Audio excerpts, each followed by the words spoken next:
Hello बच्चों, स्वागत है आपका हमारे YouTube चैनल पर। आज हम हिंदी में वर्ड पढ़ेंगे। वर्ड क्या है? तो जो कुछ भी हम बोलते हैं,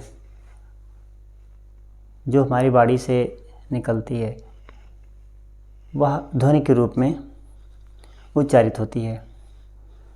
ध्वनि का ही लिखित रूप अक्षर कहलाता है, अर्थात जो कभी क्षरित ना हो, क्षर ना हो, नाश ना हो, सर्वदा विद्यमान रहने वाली इस वाणी को ध्वनि कहते हैं। तो यहाँ पर ध्वनि के लिखित रूप को, जब हम निकली हुई ध्वनि को लेखबद्ध कर देते हैं, ध्वनि के लिखित रूप को अक्षर कहते हैं। ध्वनि के लिखित रूप को अक्षर कहते हैं, अर्थात यह अक्षर है, अर्थात जो नष्ट नहीं होता, जिसका कभी नाश नहीं होता, उसे अक्षर कहते हैं। और यह ध्वनि का लिखित रूप होता है। अक्षर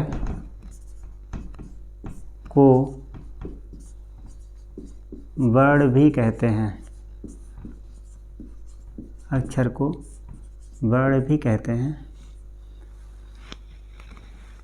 अर्थात जो ध्वनि है वह लिखित रूप में वर्ड भी कहते हैं इसे। हिंदी में जो वर्ड व्यवस्था है, इसे एक निश्चित क्रम में लिखने को हम वर्णमाला कहते हैं। अक्षर या वर्ड को वर्ड के निश्चित क्रम को वर्णमाला कहते हैं।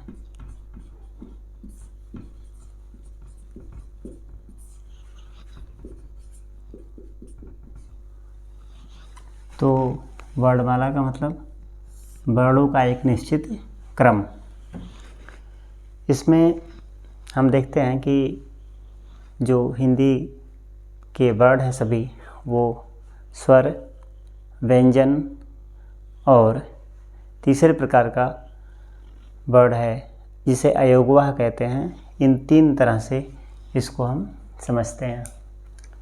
तो आइए देखते हैं कि जो वर्ड है ये कितने तरह के हैं, इनका विभाजन हम कैसे करें, कैसे समझें। तो इसमें जो है मूल रूप से सबसे पहले आता है स्वर वर्ण। स्वर वर्ण। दूसरा है व्यंजन वर्ण। व्यंजन वर्ण। तीसरे प्रकार का है अयोगवाह। तीसरे प्रकार का क्या है? अयोगवाह। यहाँ पर अब इस बात का ध्यान देना है कि जो स्वर वर्ण हैं वो वर्तमान में इनकी कुल संख्या 11 बताई गई है। और इन 11 स्वर वर्णों में इनका विभाजन करें तो पहले आता है लघु या ह्रस्व। लघु या ह्रस्व स्वर। इसमें आ, ई, उ और ई, ये 4 वर्ण आते हैं। और इन 4 वर्णों को हम मूल स्वर भी कहते हैं। क्या कहते हैं इन्हें? मूल स्वर। मूल स्वर भी कहते हैं। इनकी कुल संख्या कितनी है? 4। इसके बाद दूसरे प्रकार का है गुरु, या इसी को हम दीर्घ वर्ण भी कहते हैं। दीर्घ स्वर वर्ण भी कहते हैं, दीर्घ स्वर भी कहते हैं। इनमें कुल 7 वर्ण आते हैं, जिनमें से आ का दीर्घ रूप, दूसरा है ई का दीर्घ रूप, फिर तीसरा ऊ का दीर्घ रूप, और ए, ऐ, ओ और औ। इस तरह से कुल 7 वर्ण होते हैं गुरु या दीर्घ स्वर वर्ण पे। इन्हें हम संयुक्त स्वर भी कहते हैं, इन्हें हम संयुक्त स्वर कहते हैं, संयुक्त स्वर वर्ण। तीसरे प्रकार का होता है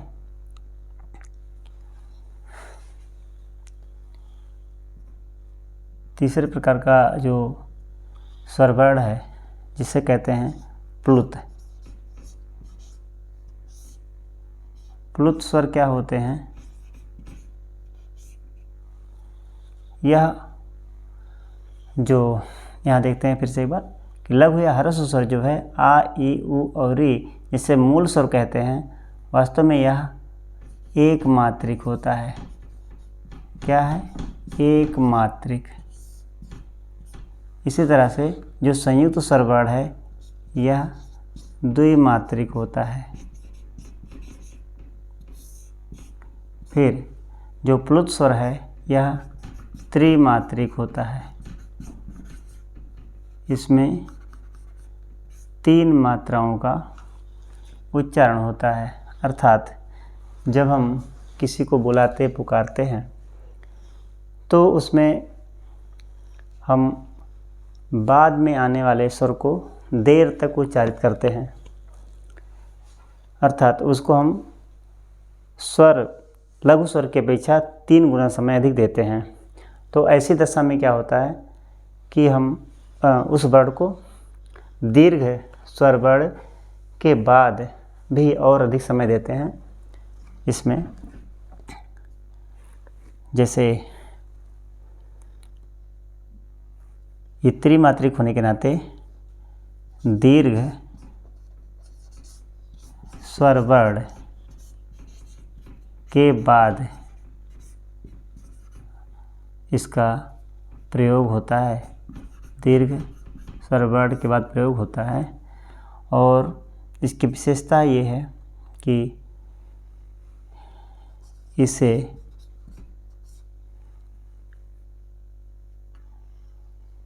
बुलाने या पुकारने में प्रयोग किया जाता है।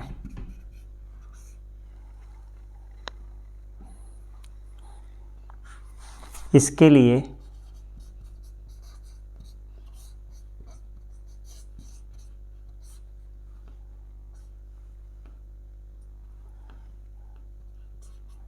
दीर्घ स्वर के बाद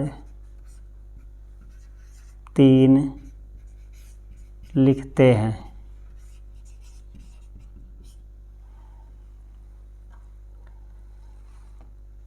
तो ये हो गया स्वर वर्ण। आइए दूसरे प्रकार का जो वर्ण है उसे व्यंजन वर्ण कहते हैं, और सबसे अधिक विस्तार इसी व्यंजन वर्ण के अंतर्गत है। इसी को अच्छे से समझने की ज़रूरत है कि किस प्रकार के वर्ण को हम क्या कहते हैं, उसका नाम क्या है, उसके नाम के आधार पर उसका वर्गीकरण किया जा रहा है और फिर इनकी संख्या भी इसमें निर्धारित की जा रही है। इस तरह से आपको व्यंजन वर्ण के सभी भेद और व्यंजन वर्णों की कुल संख्या देखने को मिलेगा। तो पहला है जिसे कहते हैं स्पर्श या वर्गीय व्यंजन। स्पर्श या वर्गीय व्यंजन, इसमें क्या होता है, जिह्वा, इसमें क्या है, जिह्वा मुख के किसी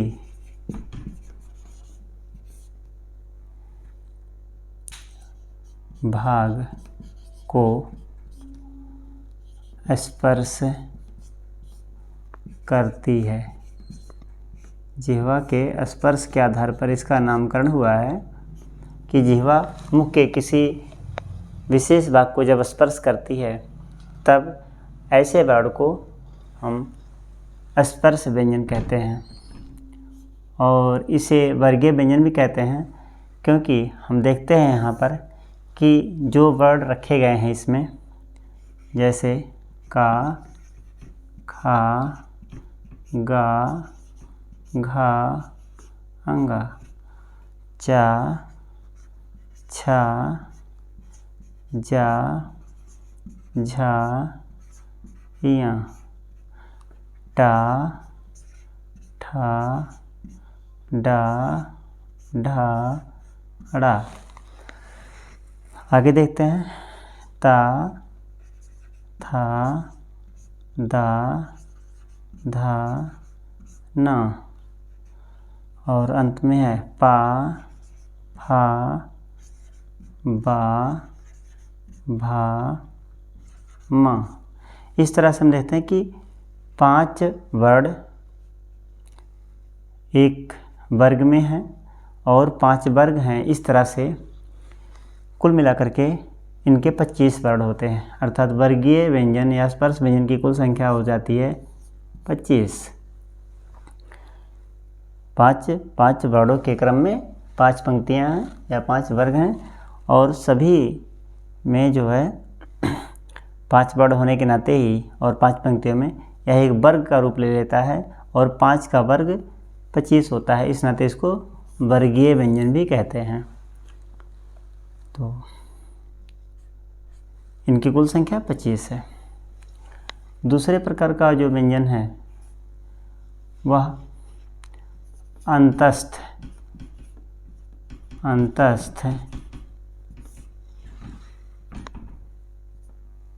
व्यंजन कहलाता है। अंतस्थ व्यंजन, इनकी कुल संख्या है 4। इन 4 अंतस्थ व्यंजनों में या, रा, ला और वा आते हैं।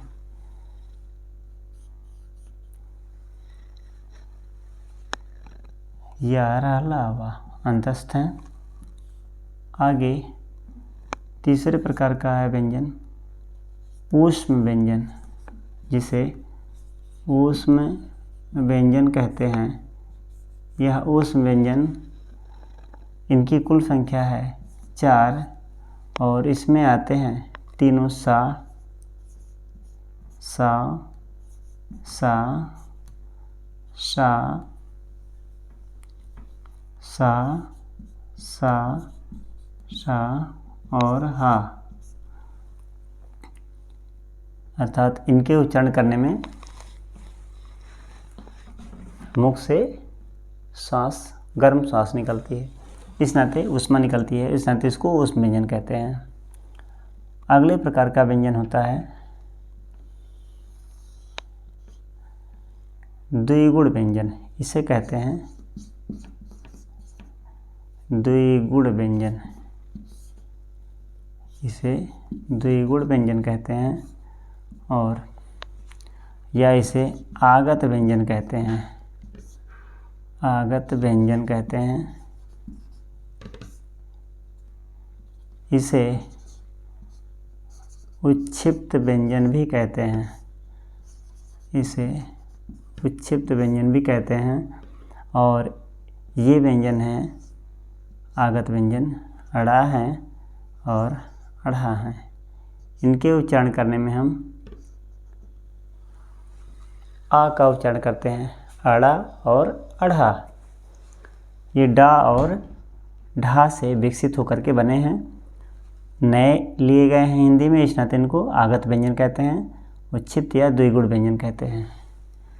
और अंत में जो एक प्रकार का व्यंजन है जिसे कहते हैं मिश्रित व्यंजन। मिश्रित या इसी को संयुक्त व्यंजन कहते हैं। मिश्रित या संयुक्त व्यंजन, ये 4 हैं, इनकी भी संख्या 4 है। इसमें आते हैं छ, त्र, ज्ञ और स्र। इस तरह से, क्योंकि ये 2 विशेष प्रकार के व्यंजनों के मेल से बनते हैं, इसलिए इसको संयुक्त व्यंजन कहते हैं। और तीसरे प्रकार का जो वर्ड है उसे अयोगवाह कहते हैं। इसके अंतर्गत ऐसे वर्ड रखे गए हैं जिसका योग, वाह मीन्स वर्ड होता है, तो जिन वर्डों का योग किसी से भी नहीं है, आ है, आ माने नहीं है, जिन वर्डों का योग किसी से नहीं है, अर्थात ना वो स्वर में गिने जाते हैं ना व्यंजन में गिने जाते हैं, किंतु वो एक वर्ड हैं, इस नाते इसको भी हम देखते हैं ये कौन कौन से होते हैं। इसके अंतर्गत 2 वर्ड आते हैं और उन 2 वर्डों में क्या होते हैं, अंग होते हैं, जिसे अनुस्वार कहते हैं। क्या कहते हैं, अनुस्वार। इसमें आता है अंग। और दूसरे प्रकार का है विसर्ग। विसर्ग भी एक अयोगवाह है और इसके लिए एक वर्ड रखा गया है जिसे कहते हैं हम आह। तो इस तरह से अंग और आह भी क्या होते हैं, अयोगवाह होते हैं। वर्ड के विशेष रूप के तीसरे प्रकार में आते हैं अंग और आह। दरअसल अंग का उच्चारण अगर हम करें मूल रूप से तो यहाँ पर आ और अंगा आधा का उच्चारण होता है, हलंत अंगा का। तो यहाँ पर आप देख रहे हैं कि स्वर भी है और व्यंजन भी है, लेकिन वास्तव में न यह पूर्ण रूप से स्वर है न पूर्ण रूप से व्यंजन है। इस नाते ये दोनों में ही नहीं रखा जाता है। दोनों से ही योग ना होने के कारण ही इसे अयोगवाह कहते हैं, अनुस्वार। और इसी तरह से अगर हम आह को देखें तो आह को हम कुछ इस तरह से लिखते हैं, आ और विसर्ग हलंत के साथ हा। अब यहाँ भी हा व्यंजन है और आ स्वर है, तो ये वर्ड ना ही पूर्ण रूप से स्वर होता है ना पूर्ण रूप से व्यंजन होता है। दोनों से ही योग ना होने के नाते इसे हम अयोगवाह कहते हैं और ये विसर्ग है। तो इस तरह से अनुस्वार और विसर्ग 2 वर्ड यहाँ पर, एक वर्ड 2 वर्ड यहाँ पर अयोगवाह के होते हैं। तो इस तरह से हम देखते हैं कि कुल वर्डों की संख्या कितनी हुई। तो स्वर कितने हो गए, 11। व्यंजन कितने हो गए, 25, 4 29, 4 33 और 2 यहाँ पर हैं, 2 इनके हो गए, 2 गुण के 33, 2 35 और 4 या 39। तो व्यंजन वर्ड की संख्या कुल कितनी हो गई वर्तमान में, 39। और अयोगवाह कितने हो गए, 2। इस तरह से 11, 39, 50 और 2 52। तो आप देख सकते हैं कि वर्तमान में वर्डों की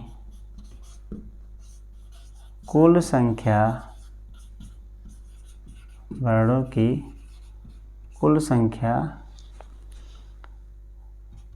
11 धन 39 धन 2 बराबर 52 है।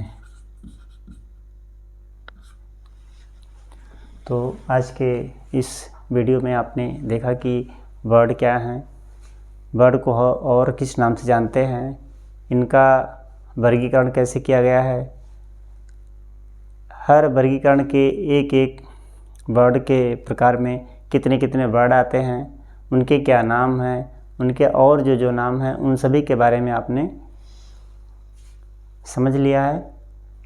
इसके बारे में और विस्तार से अगली वीडियो में फिर मिलेंगे आपसे।